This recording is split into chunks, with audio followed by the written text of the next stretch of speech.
and I think she's gonna. Oh wait, was this Gabby Gomez called you? Yeah, Gabby Gomez. Yes. Was that? This is not the student, right? No, Gabby Gomez is director of marketing for. No. I mean the story that I'm talking about. This is not the student that you operated on.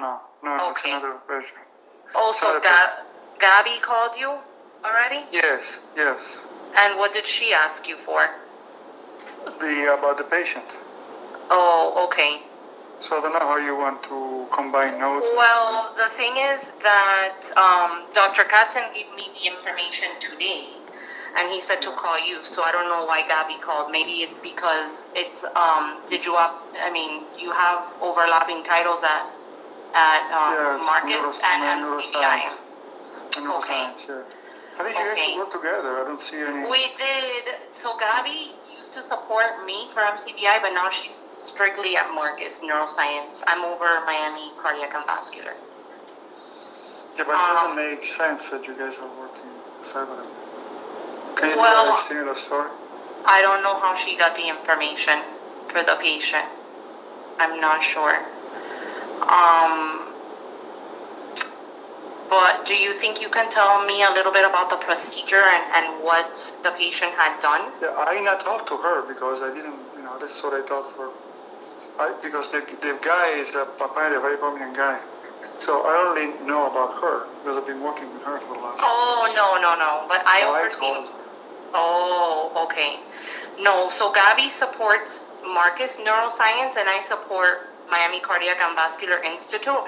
But since I work very closely with Dr. Katzen, he told me to reach out to you. But this is, I'm sure, something that we can do together and overlap both institutes. Sounds great. So I can tell you about this story. So this guy has apparently is a very prominent guy in Miami. He's from Venezuela, but he owns a lot of restaurants, like 200 restaurants. He's a well-off, very successful businessman. And so he had developed the worst headache of his life, which is, of course, very ominous for a ruptured aneurysm. And of course, he didn't see anyone. So he kept this headache for a while. His headache was going in and out. And then finally, talked to some neurosurgeon, in Cleveland Clinic. I think he went to Cleveland Clinic, they did an MRA, and they say, you have an aneurysm. And they gave him an appointment, I don't know, like in 2 weeks. But then he reached out to Katzen and some other people from the foundation. And Katzen said, you should talk to Dr. Linfante. So when I got the story of the severe onset headache, I was very concerned. It was a ruptured aneurysm. And look at the MRI, the aneurysm looked particularly has some features that really didn't look so benign. So I brought him in. He was keep having headaches. The important thing of the story that the guy is he's 46 years old. Oh yeah. Okay. Never had a history of headaches before. Never. And all of a sudden he developed headaches. So it was very worrisome. So I didn't like the story, so I meted him. And I did the angiogram the day after with the intention to treat. So when I take a look at the aneurysm, I thought it was something that should have been treated because it looked materially has some malignant features. And then I treated him. Right there and then. And how is the patient now? Fine. Like nothing ever happened. He stayed 1 night in the ICU, went home, and he's doing terrific. Less than 24 hours. He went home in less than 24 hours? Well, I guess probably a little bit sorry, because he was admitted the night before. So admitted the night before, procedure in the morning, stayed, it was all less light over 24 hours. And the patient lives here, correct? Not every. Hello, I'm sorry, you're breaking up. What do you say? Hello? Oh, hello. The patient lives here, correct? Not in Venezuela? No, he's here. He lives in North Miami. Okay. And is there some, John, do you have any questions for Dr. Linfante? Yeah. I'm sure he's taking notes. Hi, doctor. How you doing? Thank you again. What exact procedure did he undergo? I'm sorry, I couldn't. Maybe you were breaking up. So he had a anterior communicating artery aneurysm. So we did stent-assisted embolization. So endovascular embolization of the aneurysm. Okay. And there's two ways to fix aneurysm. One, you open the skull and fix the aneurysm. The other way, you can do it from the less invasively from the femoral artery endovascular. And we treat endovascular. So yeah, so it was minimally invasive. Yeah, it shows that you can have a very short length of stay. Complications are much lower compared to open approach. And nowadays we can do pretty much everything. And I know we've spoken about other cases before, and that sounds familiar. The worst headache I've ever had. That's almost like a symptom that is very, you know. I know. That's why I like this story at all. Right. That's why I brought him in right away. Right, because I know you had one gentleman. I don't know if it was your case. I believe he waited like 2 weeks total or more.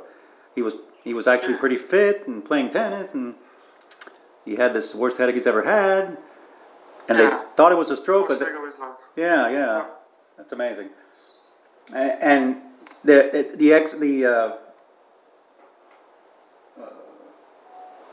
was there an obvious aneurysm? I mean, it had ruptured, correct? It was a ruptured aneurysm that you saw in the. I don't know. Oh. I don't know if he had ruptured because there was no evidence of blood on the scan. Usually, you should see some blood to make a definite diagnosis of rupture aneurysm. However, if you have a small rupture and time goes by, you might not see any CT. So I don't know. I mean, but it's just a very worrisome story. But I never proved that it was a rupture aneurysm. So at least, well, we're lucky suspicious. Yeah, so lucky. Suspicious. Right, and very fortunate that he caught it now, I guess, before He wrote me a very nice note. I can share with you the note if you want. Well, sure. Yeah. Oh, that would be great. Can you send it to me?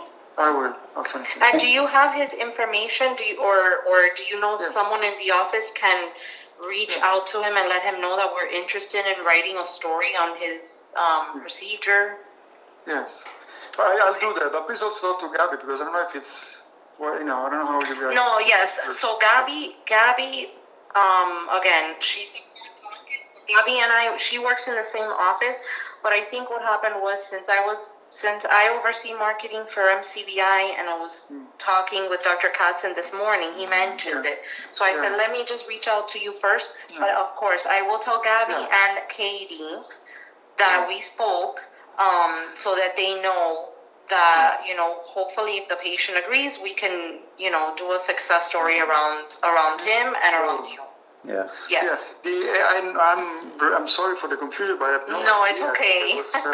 That's from our end. It's okay. I understand. No worries. Okay. One more quick question, doctor.